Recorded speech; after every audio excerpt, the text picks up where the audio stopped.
Hello' everyone, আপোনালোক সকলোকে স্বাগতম জনাইছোঁ মোৰ অন্য এটা মিনি ব্লগলৈ। এই ভিডিঅ'টো আছিলে বিহুৰ আগৰে ভিডিঅ'। আমি ঢেঁকীশালত জলপান খুন্দিবলৈ কাৰণে লৈছিলোঁ। সেইকাৰণে ঢেঁকীশালতে আমি ভাতো বনাইছোঁ আজি অৱশ্যে ভাত বনোৱা পাল মোৰ, যিহেতু মাহঁতে কাপোৰ কানি ধোৱা কামত ব্যস্ত হৈ আছে। আজি বনালোঁ লাই শাকৰ সৈতে মাছ, তাৰপাছত এয়া মাছৰ কণীৰ ভাজি আৰু বেঙেনা পুৰিলোঁ আৰু বিলাহী, ইমানখিনি আছিলে।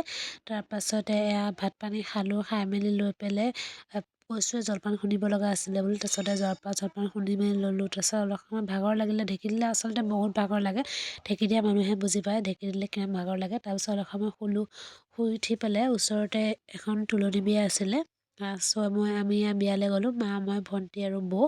তাৰপাছতে বিয়াত খালোঁ, খাই মেলি ঘৰলৈ গুচি আহিলোঁ। আজি ভিডিঅ'টো ইমানেই, আশা কৰোঁ আপোনালোকে চাই ভাল পালে। আকৌ লগ পাম নতুন এটা ভিডিঅ'ৰ সৈতে। আজিলৈ আহিছোঁ, বাই বাই।